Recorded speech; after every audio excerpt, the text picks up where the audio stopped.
Hey, what's up, guys? So this is the Horrifying Nights Crime Show, and we have officially began season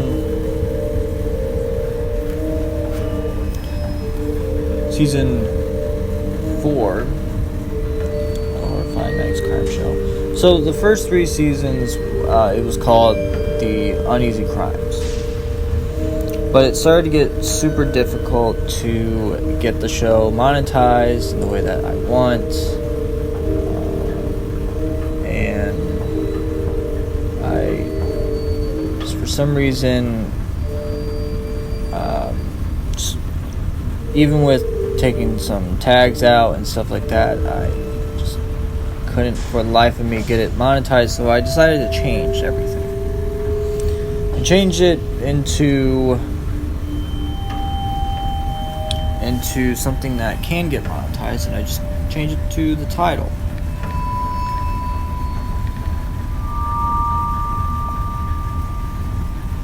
So we have officially begun a new season.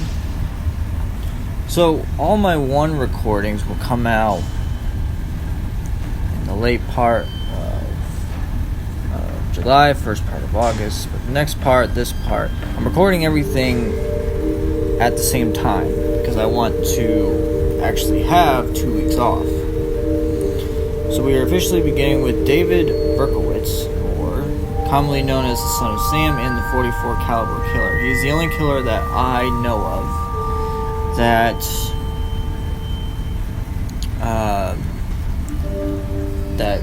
kills with something other than a knife, wire, or something knife related or something like that I've done on the show before. Now, it doesn't surprise me that one of the killers used a gun. I mean, this is, America, so.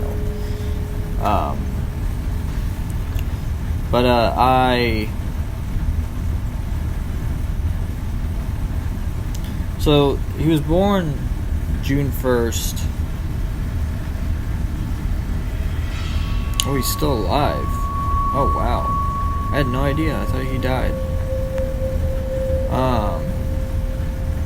So this first episode, like I did with all my other ones, this is just background and stuff like that, and then do the first part and stuff like that.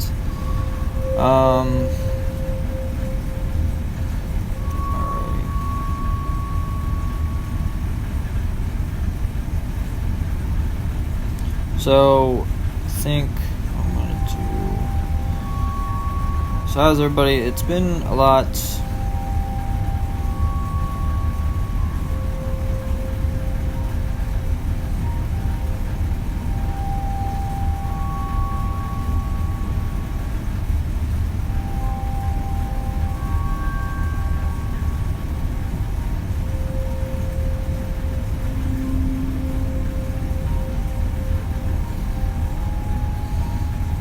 So yeah, first part I'm just gonna do, and then maybe the very, very, very beginning.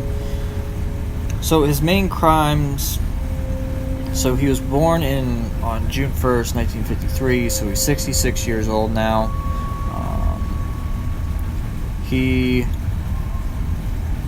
span of his crimes was from July 29th, 1976 to July 31st of 1977. So only a year. The states that he did all of his crimes in were in New York, and the day that he was arrested was August 10th, 1977, which I think was only like a week before Elvis died.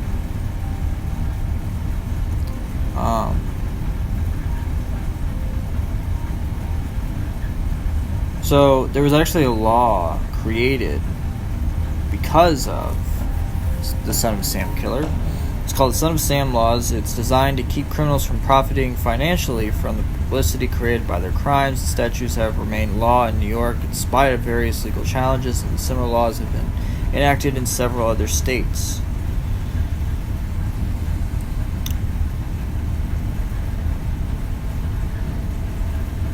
And I will talk about the rumors of him being in a satanic cult, which is kind of weird because a movie by Quentin Tarantino, which is actually coming out the day that I'm recording this on, is on. Charles Manson, who is well known for being in a cult and actually a cult leader.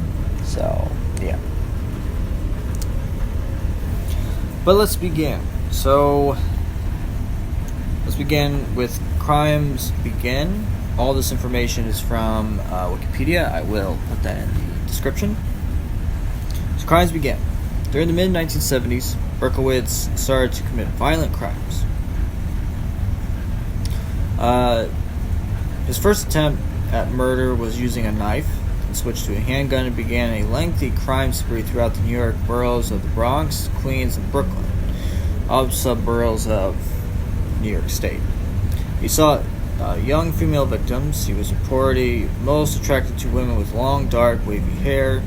All but one of the crime sites involved 2 victims. He infamously committed some of his attacks while the women sat with boyfriends in parked cars.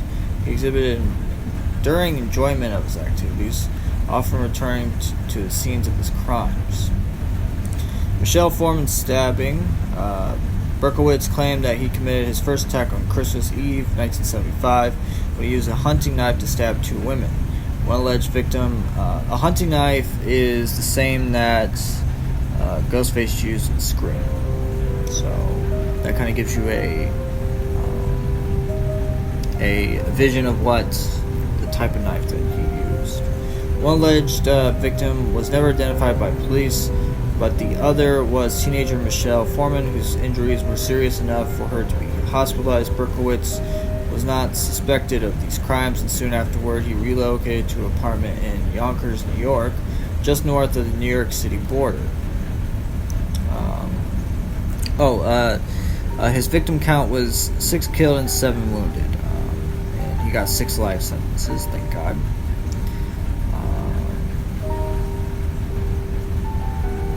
And he is the first killer. I'm not counting Zodiac and Jack the Ripper because obviously those people weren't caught. But of the killers that were caught, he is the first killer that I'm talking about that didn't get a death penalty. So he's the first one of all the people that I've talked about to not get the death penalty. Which I don't know if at this time New York State had the death penalty. I don't know that. I don't know if they have it now. If they do, I'll put that in the description itself. So I think we're going to end on Carl DeNaro and Rosemary Keenan shooting. That's where we're going to end at. Donna Laura and Laura and Jody Valenti shooting. The first shooting, attributed to the son of Sam, occurred in the Pelman Bay area of the Bronx at about 1:10 a.m. on July 29, 1976. Donna Laura, 18, and her friend Jody Valenti, 19, were sitting in Valenti's Oldsmobile, discussing their evening at Peachtree's, a new Rochelle Disconnecu. Maria opened the car door to leave and noticed a man quickly approaching the car. Startled and angered by the man's sudden appearance, she said, quote, "Now what is this?" end quote. The man produced a pistol from the paper bag that he carried and crouched. He braced one elbow on his knee, aimed his weapon with both hands, and fired. Maria was struck by one bullet that killed her instantly. Valenti was shot in her thigh, and a third bullet missed both women. The shooter turned and walked away quickly. Valenti survived her injuries and said that she did not recognize the killer. She described him as a white male in his 30s with a fair complexion, about 5 feet 9 inches, or about 1.75 meters tall, and weighing about 160 pounds or 73 kilograms. His hair was short, dark, and curly in a, quote, mod style, end quote. This description was repeated by Maria's father, who claimed to have seen a slimmer man sitting in a yellow compact car parked nearby. Neighbors gave corroborating reports to police that an unfamiliar yellow compact car had been cruising the area for hours before the shooting. And then the last thing that I will talk about is Carl DeNaro and Rosemary Quinns shooting. On October 23, 1976, a similar shooting occurred in a secluded residential area of Flushing, Queens, next to Bounty Park. Carl DeNaro, 20, and Rosemary Quinns. On the right of the screen, if you're using the Wikipedia and you're following along, you can see maps that will tell you the area. Carl DeNaro, 20, and Rosemary Quinns, 18, were sitting in Quinns' parked car when the windows suddenly shattered. Quote, "I felt the car exploded," end quote. DeNaro said later. Quinns quickly started the car and sped away for help. The panicked couple did not realize that someone had been shooting at them, even though DeNaro was bleeding from a bullet wound to his head. Quinns had only superficial injuries from the broken glass, but DeNaro eventually needed a metal plate to replace a portion of his skull. Neither victim saw the attacker. Police determined that the bullets embedded in Quinns' car were .44 caliber, but were so damaged and deformed that they thought it unlikely that they could ever be linked to a particular weapon. DeNaro had shoulder-length hair, and police later speculated that the shooter had mistaken him for a girl. Quinns' father was a 20-year veteran police detective for the NYPD, causing an intense investigation. As with the Loria Valenti shooting, however, there seemed not to be any motive for the shooting, and police made little progress with the case. Many details of the DeNaro-Quinns shootings were very similar to the Loria Valenti case. The police did not initially associate them, partly because the shootings occurred in different boroughs and were investigated by different local police departments. So that is it. Next week will be obviously a little bit longer, but for now, I think that's pretty good. I always take a picture of where we leave off, that way I don't forget. So that is it. So make sure to like and subscribe, and I'll talk to you guys later.